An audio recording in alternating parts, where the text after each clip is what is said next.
વાઘ સાથે એટલી મિત્રતા બંધાઈ જાય છે તો એક દિવસ સાહેબ દેવની ભાભીને એવું ગુસ્સામાં થઈ ગયું અને દેવની ભાભીના મોઢામાંથી એવા શબ્દો નીકળી ગયા કે દેવું તમે આ વાઘ સાથે બહુ આટલી બધી મિત્રતા શું કામ કરો છો અને બહુ થઈ ગયું તમારું અને આ વાઘનું તમે તો એનું ભેગું સૂઈ જાવ છો તો માંડી લો એનું ઘર. આવા જ્યાં શબ્દો સાહેબ બોલ્યા ને, આવા જ્યાં વેણ નીકળ્યા ભાભીએ અને દેવના કાને અથડાણા. દેવું તો કઈ નાની નહોતી, હવે તો જુવાન થઈ જઈશું, એને તો પણ સમજણ આવી ગઈ છે. સાહેબ દેવુને મનમાં ખોટું લાગ્યું. દેવુને મનમાં આંખમાંથી આવડાના જળજળિયા પડી ગયા. એને કોઈ ફરિયાદ ન હતી પણ એને એવું થયું કે ભાભી મારા માટે આવા શબ્દો વાપરે છે, આવા શબ્દો વાપરે મારા ભાભી. અને મનમાં એવું શંક વાગોળ્યું કે ભાભીએ મને જે સુવાની વાત કરી એ વાત આમ સાચી છે કે વાઘ એક પુરુષ જ કહેવાય, વાઘ એક પુરુષ જ છે અને એક હંમેશા સાચી સ્ત્રી એ લગ્ન પછી આમ તો એ જિંદગીમાં પોતાના એક જ પુરુષ સાથે સૂવે છે એ હોય એમનો પતિ. પતિ સિવાય બીજી કોઈ સ્ત્રી પર પુરુષ સાથે સૂતી નથી. તો વાઘ તો પુરુષ કહેવાય. તો ભાભીએ પણ કંઈ ખોટું નથી કીધું. આવું જ્યાં મનમાં સંકલ્પ કર્યો એટલે પછી દેવના મનમાં થઈ ગયું ખરેખર ભાભીની વાત સાચી છે, ભાભીની વાત ખરેખર સાચી છે. ત્યારે ત્યાં દેવું જે છે એ ભાભીને માફી માંગે છે કે ભાભી આમ તો મને માફ કરી દો, મારાથી ભૂલ થઈ જાય છે, મેં તમને ખૂબ જ હેરાન કર્યા છે, પણ તમે જે શબ્દો કીધા, તમે જે વેણ વાપર્યા છે, આમ તો ભાભી છે એ માં સમાન કહેવાય, ભાભીની માં કહેવાય. અને માં કહેવાય એટલે માના જે વેણ છે, માના શબ્દો ટળાય નહીં.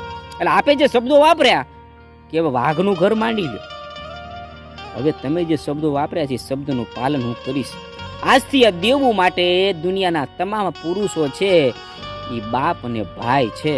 બાકી હવે આ વાઘની સાથે પ્રીત માંડી છે, વાઘની સાથે જે પ્રેમ કર્યો છે અને વાઘની સાથે સાહેબ હવે આ ઘર માંડવું છે, વાઘની સાથે લગ્ન કરવા છે.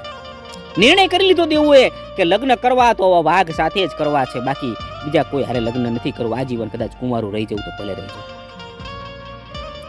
ત્યારે ત્યાં સમાજની પરવાનગી લે, સમાજને માણસો ના પાડે છે દેવું દીકરા આવો નિર્ણય ન લઈશ, તું તારી જિંદગી આવી વાઘ જોડે કેવી રીતે જાય. છતાં પણ દેવું તો પોતાના વિચારથી, પોતાના મન વિચારથી મક્કમ થઈ જાય કે લગ્ન કરવા તો વાઘ સાથે જ કરવા છે. ત્યાં સમાજની પરવાનગી લઈ વાઘની સાથે સાહેબ સાથ ફેરા કરે છે, વાઘની સાથે લગ્નના મંડાણ માંડે છે.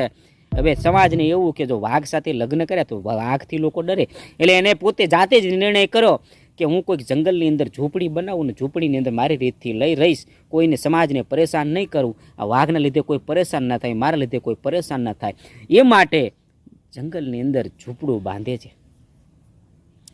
જંગલની અંદર ઝૂંપડું વાઘ અને દેવું અને વાઘ પોતાનું જીવન આરામથી ગુજારી રહ્યા. આમ જેમ તો કોઈના બાપની તાકાત નથી, કે જંગલની અંદર કોઈના બાપની તાકાત નથી કે કદાચ એકલી દેવું રહેતી હોય ઝૂંપડું બાંધી, પણ વાઘના લીધે સાહેબ કોઈને આવવાની તાકાત નથી. ધીમે ધીમે ધીમે એનું સંસાર વીતતો જાય છે, ઉંમર થતી જાય છે, વાઘની ઉંમર થાય છે, આ બાજુ દેવુંની ઉંમર થાય છે. વાઘ જે ઉંમર થતા સાહેબ વાઘ છે ને એ મૃત્યુ પામે છે. વાઘની ઉંમર થઈ એટલે વાઘ મૃત્યુ પામે, સ્વર્ગે સિધાયો. દેવુએ ત્યાં સમાજને ભેગા કર્યા. દેવુએ પોતાના બાપુજી, ભાભી અને ભાઈને ભેગા કર્યા કે બાપુજી હવે મારો પણ સમય આવી ગયો છે, આખી જિંદગી મેં વાઘ સાથે વિતાવી છે, હવે મારે જિંદગી જીવી હવે નકામી છે, વાઘ પણ હવે મૃત્યુ પામ્યો છે, એની પાછળ હું વાઘ સાથે સાહેબ સતી થઈશ.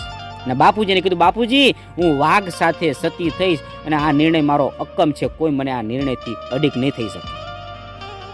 ત્યાં સમાજના માણસો ના પડે છે કે દીકરી હજુ તારે તો ઘણું જીવવાનું છે, તું આવા નિર્ણય ન લઈશ. છતાં પણ દેવું નિર્ણય કરી લે છે કે હવે વાઘ એ મારા માટે પતિ છે અને વાઘની સાથે સતી થઈશ, એ મારા નિર્ણયમાં કોઈ આનાકાની નહીં કરે. અને ત્યાં સમાજના બધા આગેવાનો ભેગા થઈ એ વાઘની ચિત્તા સળગાવે છે અને સાહેબ આ દેવ છે એ વાઘનું માથું પોતાના ખોળામાં રાખી ત્યાં એમ કહે અગ્નિમાં જળજળાટ જળજળાટ જળજળાટ જળજળાટ અગ્નિમાં બળે છે સાહેબ. વાઘની સાથે પ્રીત બંધાણી, વાઘની સાથે પ્રેમ બંધાણો, વાઘની સાથે આખી જિંદગી આગની સાથે રહી અને વાઘની સાથે સાહેબ પોતાનું જે વાઘનો જે મૃત્યુ દેહ હતો અને વાઘની સાથે જ આ દેવું સાહેબ સતી થઈ જાય છે. વાઘની પાછળ સતી થવાની કદાચ આ એક જ ઘટના હોઈ શકે છે. પોતાનું જીવન એક ભાભીના વેણથી, ભાભીના શબ્દથી સાહેબ એને સમદ્રષ્ટિ આવી ગઈ અને એના ભાભીના વેણના લીધે અને એને પોતે સમજણ આવી ગઈ કે વાઘ એક પુરુષ છે ને એક સ્ત્રી જે છે એ આખી જિંદગી એક જ પુરુષ સાથે સૂવે છે લગ્ન કર્યા પછી, અને બીજા પુરુષ એના માટે ભાઈ અને બાપ છે. એને સમજણ આવી કે વાઘ એક પુરુષ છે અને એ સંબંધને એક વેણને સાચવવા માટે સાહેબ આખી જિંદગી જંગલની અંદર આ દેવું છે સાહેબ પોતાનું જીવન પવિત્રતા સાથે એનું જે શિયળભંગ ક્યારેય થયું નથી અને સાહેબ એ પવિત્રથી જિંદગી જીવી સાહેબ. દેવું તો સાહેબ સતી છે. એટલે દેવું વાઘની સાથે સતી થાય છે.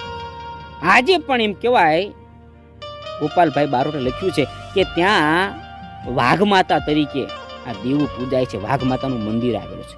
વાઘ માતા તરીકે આ દેવું પૂજાય છે અને આજે પણ ત્યાં આજુબાજુના ગામના લોકો વાઘ માતાને મંદિરે પગે લાગવા આવે છે અને પોતાની માનતા, પોતાની બાધાયું હોય એ માનતા અહીં પૂરી થાય છે અને વાઘ માતાના ચરણોમાં નમસ્કાર કરી આશીર્વાદ લે છે સાહેબ.